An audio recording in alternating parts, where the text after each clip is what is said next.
Hi, and welcome to Lamplighter Podcast. My name is Rebecca, and this is my squirrel friend, Momo. Hello, kids! We have an exciting story for you today. In each of our stories, we are going to learn about one virtue. A virtue is anything that is good and right and true. Virtues are like little lights that shine bright and beautiful in a story. Can I tell them about letters from Momo? Go ahead. I want to send you a real letter in the mail once a month. In my letters, I will tell you more silly forest stories, talk about virtues, and show you a real historical person who practiced that virtue. Oh, and I'll also talk about acorns. If you would like to get letters from Momo in the mail once a month, just ask your adult to visit lamplighterkids.com. If you sign up before the 20th, you will get a letter from Momo for that month. Visit lamplighterkids.com for more information. So, are you ready?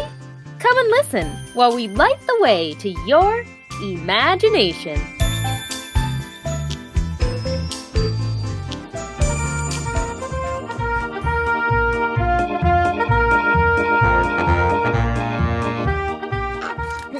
Hi, Momo. Wow, you're really eating those acorns fast. It's kind of a mess in here with all these acorn shells. Why are you so hungry? Well, I was so hungry because I spent the day building snow castles and having snowball fights with my friends. But I'm actually not hungry anymore. I'm just stuck eating these acorns and I can't stop. You can't stop? Yes, they're so delicious. I guess I just have to eat them forever. Oh, Momo, you don't need to do that. You can stop anytime you want, you know. Really? I can? Oh, yeah, I guess I can.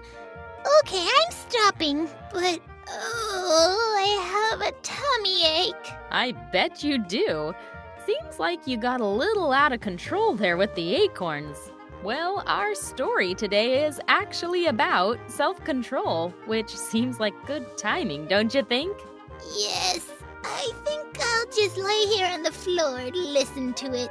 I shouldn't have eaten that many acorns.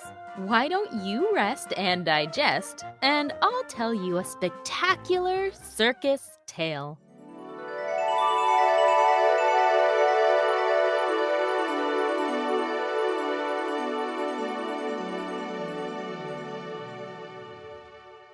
There have been many great circuses over the last 100 years, but few have come close to Mr. Reynold's Circus Spectacular.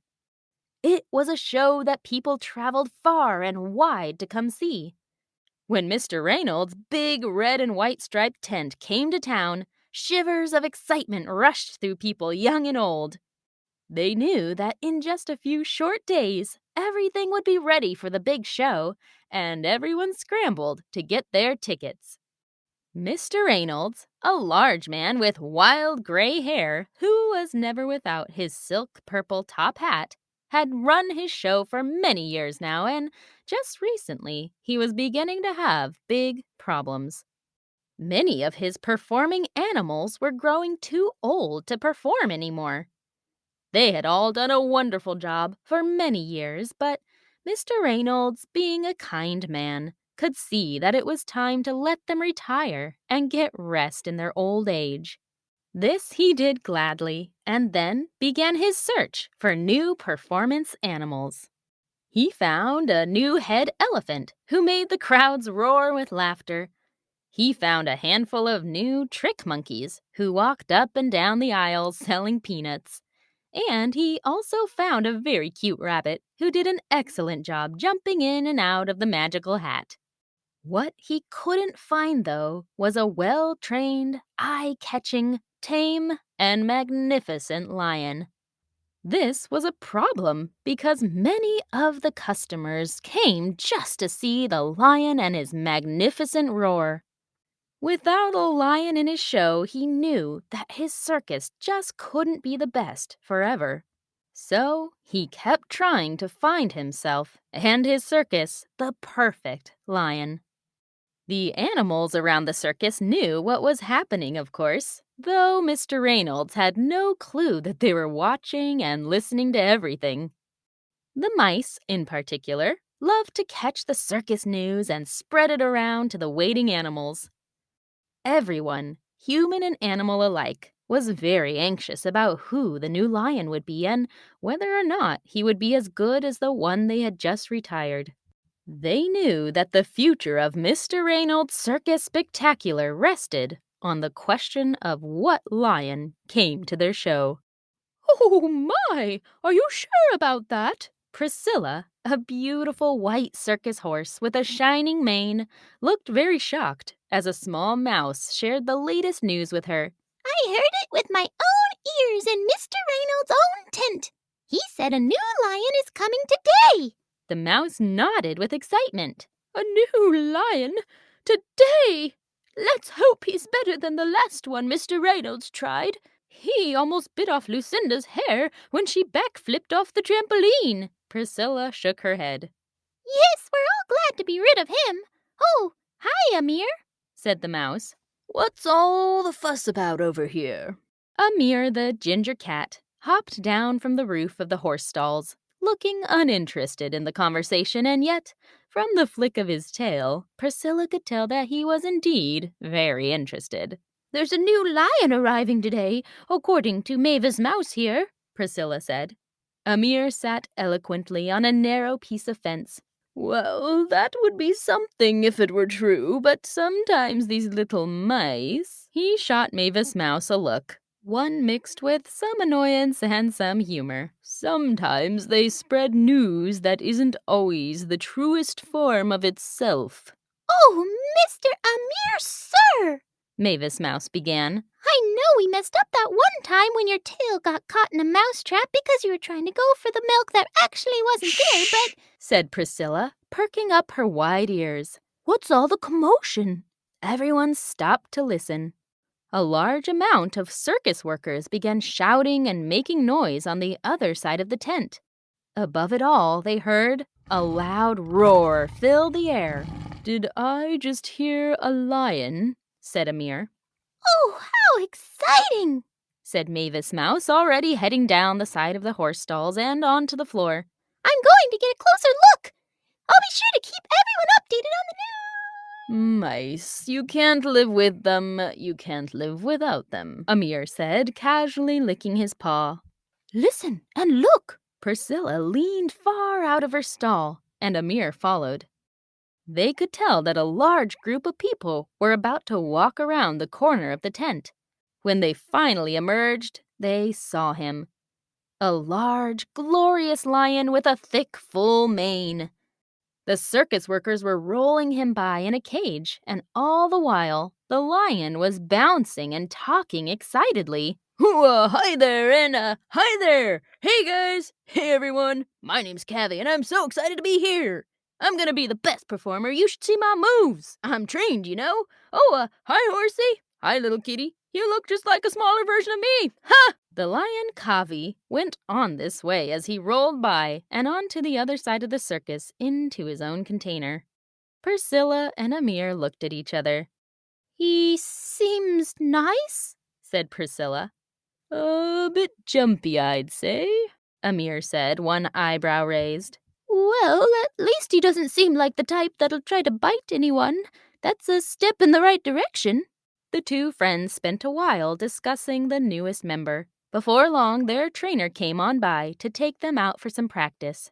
Amir jumped on Priscilla's back, a place he was very used to since their performances were always together, ready for an afternoon of training. "Well, there's no use talking much more about it anyways," said Priscilla as she let her trainer lead her. "We'll find out soon enough if he's good or not. Tomorrow our group rehearsal is in the big top. We'll just have to wait till then to see how he performs."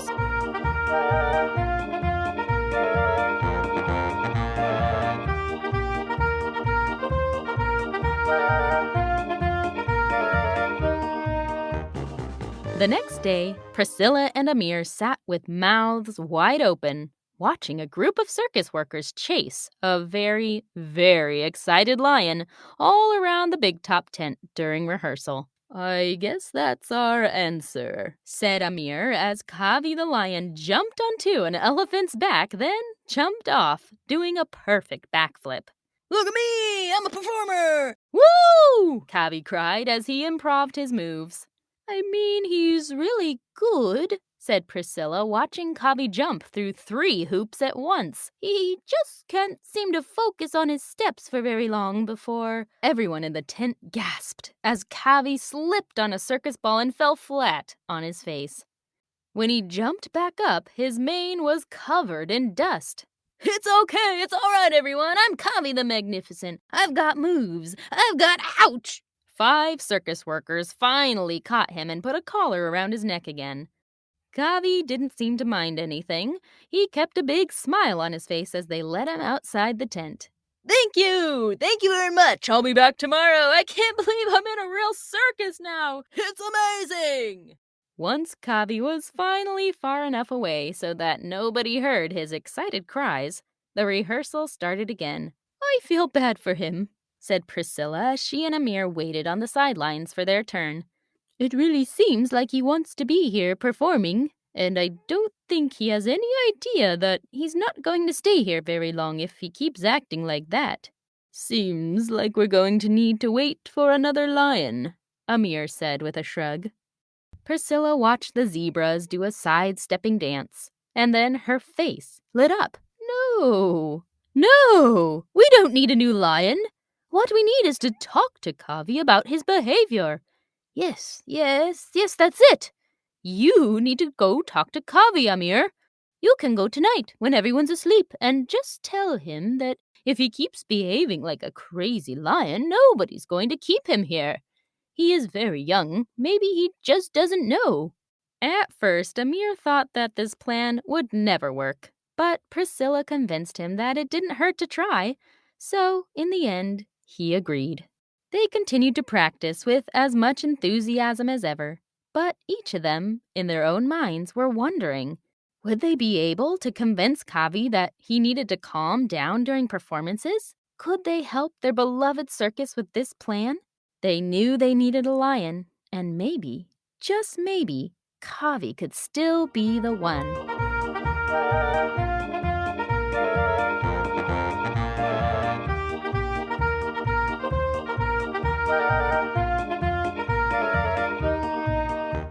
Psst, Kavi, over here.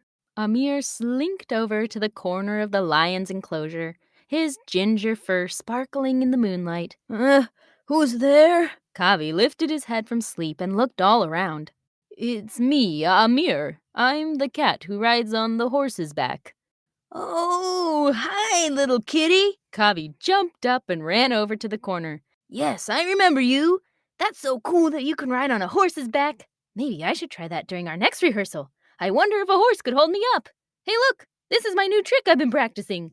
Before Amir could say anything, Kavi jumped in a backwards flip and landed on one big paw, balancing for a few seconds.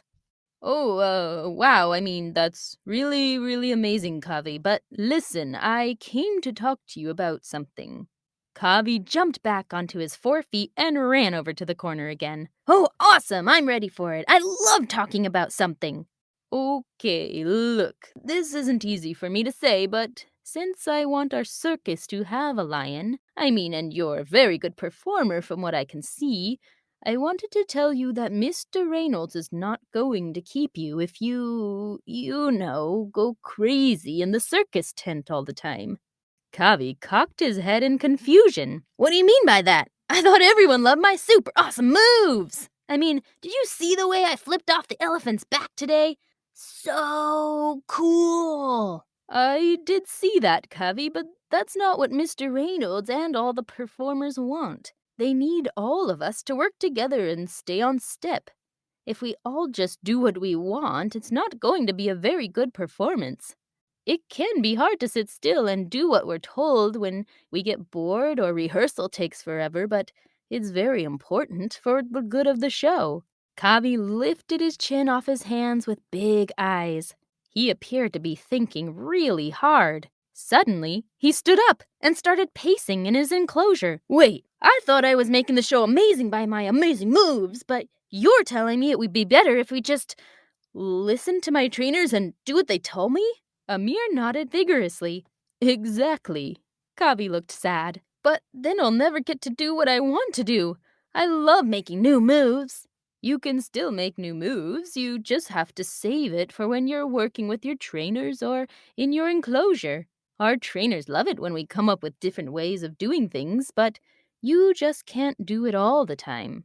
You have to do a little of both, and during the big rehearsal and the performance, you have to do what we all practiced. It's what makes our circus the best circus in the world. Kavi thought for a minute again. Then his big smile returned. You are such a nice friend! I was wondering why everyone looked so mad at me instead of impressed when I was showing off all my cool moves. Thank you so much for telling me this! I don't want to be sent anywhere else. It's always been my dream to perform in a circus like this, and I don't want to mess it up. Amir smiled at Kavi. He couldn't believe how well this little chat had gone. With a nod and a smile, Amir left Kavi and headed towards Priscilla's stall. He was sure that she would be waiting up to see how the conversation went.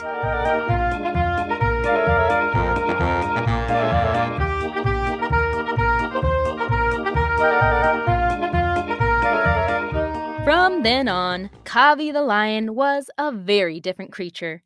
He still had a few moments of wild behavior, but for the most part, he listened to his trainers and worked well with the other animals. Mr. Reynold's Circus Spectacular had found its new lion at last, and everyone was very happy about it. Kavi, most of all.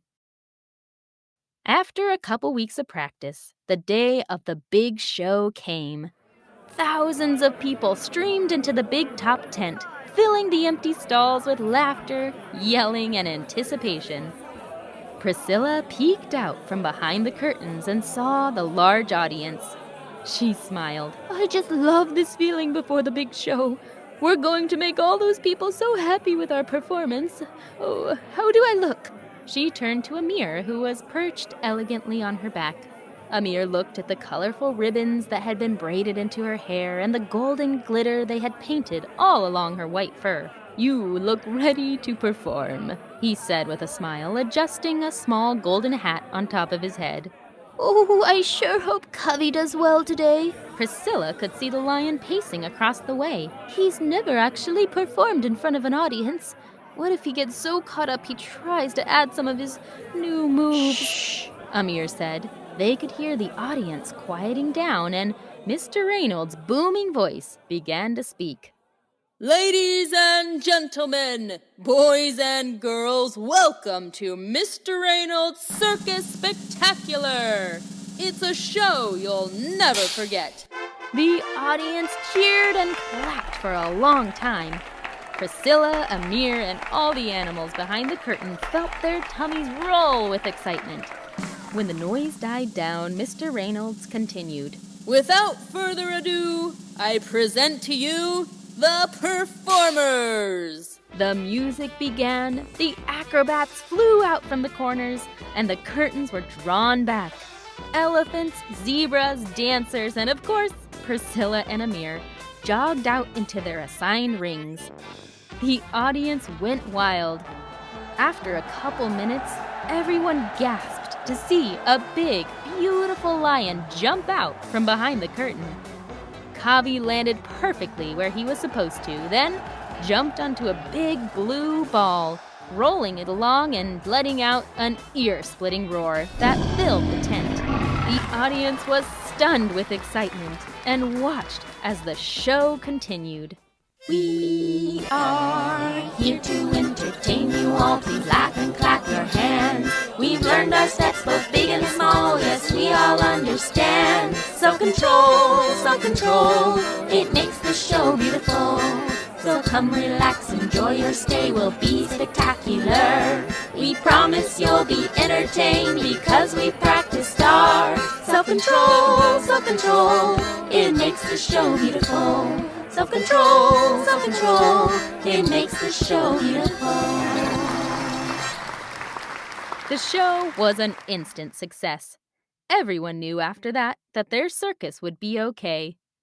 Mr. Reynolds wore a huge smile on his face for a whole week afterward, giving all the animals extra treats every day of the week. Soon the circus was being packed up to move on to the next town for more performances. Amir was walking along enjoying the last day in this location when he heard someone calling his name. Psst, Amir, over here. He looked around and saw Kavi, a usual smile on his face, waving him over. Amir smiled back and went up to him. Hey, I just wanted to thank you for your little talk with me when I first arrived. I didn't realize how much better the show is when you work together with everyone instead of just doing your own thing. I would have definitely been out of here if you hadn't talked with me. I didn't realize how much self-control I needed till I came here. I thought I could just do anything I wanted and that it'd be so cool. But the show looks so much better when we all work together. Amir smiled. I'm glad our circus found a lion like you. I mean, you don't bite, so that's a big plus. Kavi smiled, his sharp teeth reminding Amir why it's good to have a non-biting lion. The two friends said goodbye, and Amir walked away, back towards the horse stalls, a happiness in his heart. Who would have imagined that a horse and a cat could change the course of their circus? He felt glad that, from here on out, Mr. Reynold's Circus Spectacular would still be known as one of the best circuses around.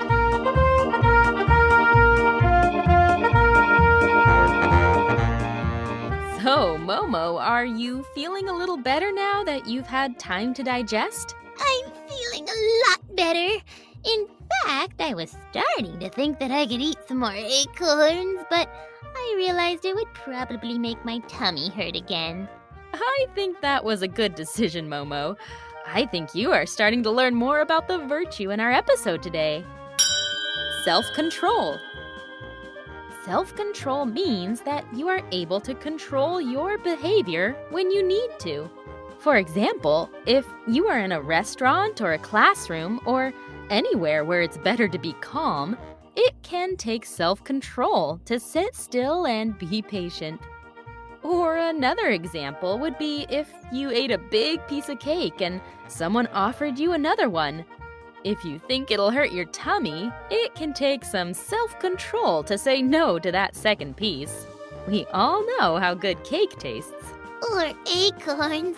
It wasn't very fun to get a tummy ache, even though the acorns tasted so good. But I guess I learned a lesson for next time. Hopefully I'll remember how to stop eating acorns before I get a tummy ache. Although that's a hard lesson for a little squirrel like me. That's true, Momo. Sometimes I have a hard time with self-control too, but usually not with acorns. All right, it's question time. Question 1. What does it mean to have self-control? Question 2. When is it hardest for you to have self-control? Whoa, what are you doing, Momo? Oh, I decided to distract myself from eating acorns by practicing some circus tricks. Look, I can stand on my head. Ow! Ouch. Are you all right, Momo? I think it takes a lot more training to become a circus animal. Oh, well, I guess I can see that now. Maybe I'll practice some simpler tricks. Good idea. And I might join you, Momo. It sounds kind of fun to move around right now. All right, everyone. Thanks so much for joining us for our story today. We'll see you next time for another Lamplighter adventure.